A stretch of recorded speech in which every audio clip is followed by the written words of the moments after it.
great deal of the philosophy that's going on today in the English-speaking world, in fact probably most of it, can be traced back through intermediate developments to the work of two men, Gottlob Frege and Bertrand Russell. Working for the most part independently of each other, they laid the foundations of modern logic. But more than that, although the work on which they began concerned chiefly the principles of mathematics and the relationship between mathematics and logic, its implications went so wide that in the course of time it came to have a profound influence on philosophy in general. Exactly the same happened with the philosopher who most obviously and directly followed on from them, namely Wittgenstein. Wittgenstein started by developing Russell's and Frege's work in mathematical logic, but he ended up acquiring an influence at large on 20th century philosophy which is second to nobody's. In this program, without going into any of the technicalities of mathematics or logic, I want to give some indication of how Frege and Russell came to have this enormous influence on 20th century thought, and to say a little about some of the more recent individuals and groups who've come under that influence. But first, a word about the individuals themselves. Frege, a German, was born in 1848 and spent his entire working life in comparative obscurity in the mathematics department of the University of Jena. Not until after his death did his name become known at all widely, even among philosophers. His first major work, published in 1879, was called Begriffsschrift, and I'm afraid even the English translation keeps the German title because there's no satisfactory English for it. It means something like the putting of concepts into notation, and we'll begin to see later what that's about. His next major work, published in 1884, is called in English The Foundations of Arithmetic. He went on producing important and original work, most notably in 1893 and 1903, 2 volumes of the projected larger work called in English The Basic Laws of Arithmetic.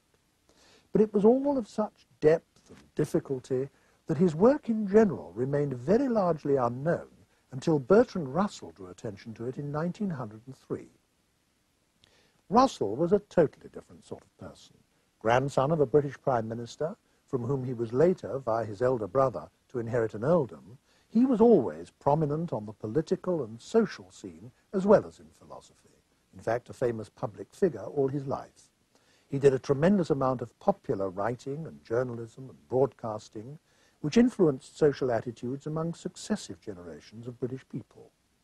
I think this has obscured for many the fact that the true foundations of his fame as a philosopher lie in contributions to mathematical logic of a highly professional and technical character. He was born in 1872 and lived till 1970, and was politically active almost to the end, though the great bulk of his philosophical work was done by the 1920s. Here to discuss the work of these two men, and some of its influences down to our own day, is one of the most famous philosophers of our time, Ayer, who has written a great deal about Russell, including the best short introductory book on Russell's work. Professor Ayer, let's start with Frege as being the earlier figure. When he began, what was it he was trying to do? Well, he was trying to make up what he thought were deficiencies in arithmetic. He thought that mathematical statements, as they were expressed in his day, were not sufficiently precise, and that mathematical proofs were not sufficiently rigorous. And so he began by trying to develop a notation, the Begriffsschrift you referred to, in which this would be remedied.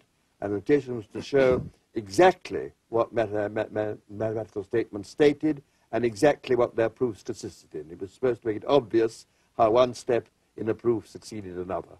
And this was a deficiency in mathematics in his time, applying even to Euclid, where there were assumptions not made explicit which were required for the proofs to be valid.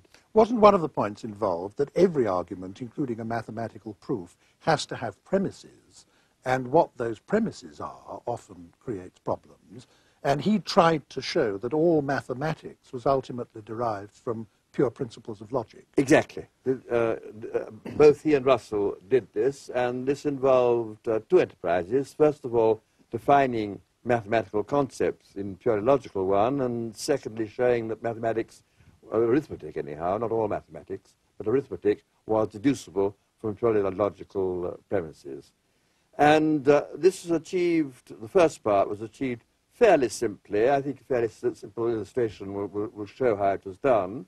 If you take, let's say, any couple, let's take Tom and Jerry, then you can define them as a couple by saying that they are both members of the set, and anything which is a member of the set is identical with one or other of them. Then you define the number 2 as a set of such sets, a set of couples. And you do this for all numbers. And there are certain complications about infinity, but in this way you can define a cardinal number in purely logical terms, which is what he did. And then also, by generalizing logic, which hadn't hitherto been done, Aristotelian logic, which had prevailed from ancient times until the 19th century, was not wholly general. He was able to state premises from which most arithmetic was deducible. It was shown later by somebody, by another logician, the Austrian Gödel, that in fact this couldn't be completely done, that arithmetic couldn't be completed, but that insofar as it could be completed, Frege showed a method of doing it.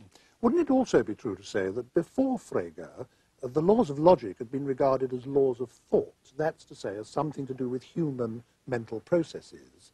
But Frege realized that this couldn't be so, that the validity of a proof couldn't depend on our psychology. Oh yes, this was very important. This was one of the most important things that Frege did, and he began by one of his early work was an attack on a book on arithmetic by a German philosopher called Husserl, in which logic was represented as a theory of judgment. And this was how it was viewed by the German idealists, and Frege insisted it was entirely objective, and nothing to do with psychological processes, but that the sets in which you reduced numbers were entirely objective things, and that logic was quite independent wasn't about psychology at all, that these were objective truths, which of course the mind is capable of grasping. They didn't depend upon features of thinking. Yeah. So the search then becomes, in a mathematical proof, for what it is that the proof conveys from step to step. That's right. That impersonally validates the conclusion, That's right. regardless of how we think. And this, in a way, accounts for Frege having a philosophical interest beyond his purely mathematical work, because he also developed a theory of meaning, a theory of meaning which would show how mathematics could be objectively valid. And he talked he tied up the meaning of mathematical statements, but it could be extended to statements in general, with truth conditions, with the features in them that made them candidates for truth or falsehood. I suppose the most historically influential distinction that he introduced was the distinction between sense and reference, which has to do with his theory of meaning, and one still hears people constantly referring to this. Can you explain it? Yes, it's fairly complicated. The two German expressions are Sinn, which is generally translated sense, and Bedeutung, which is translated, well, it is in fact the German word for meaning, but is by philosophers usually translated as either reference or denotation. And the denotation of a name is the object to which it names. I mean, the denotation of Brown McGee is you, the actual person. Yeah. Whereas the sense of the name is the contribution that it makes to the meaning. Say, if I just say Tom, you have to say to me, who's Tom? And then I say, well, Tom is so-and-so's brother, or the person who invented such and such, or the first person that climbed a mountain. And in this way, I give you a sense, and in this way, I enable you to identify him. Now, this distinction becomes important in certain contexts. Generally, what you care about in the case of a name is what the name stands for. But there are certain cases where it's important to make a distinction between sense and denotation. And one good example would be statements of identity. Frege's own favorite example was that of the evening star and the morning star, both of which, as you know, are in fact, Venus. The same star. Same star, Venus. Yeah. But if someone says the evening star is identical with the morning star, and one takes the reference of these two expressions to be the denotation, then he's simply saying Venus is Venus, which is a tautology and of no interest, whereas in fact the morning star and the evening star is a mathematical discovery. And therefore, in this usage, what the expressions refer to is not their denotation, not the object, but their senses.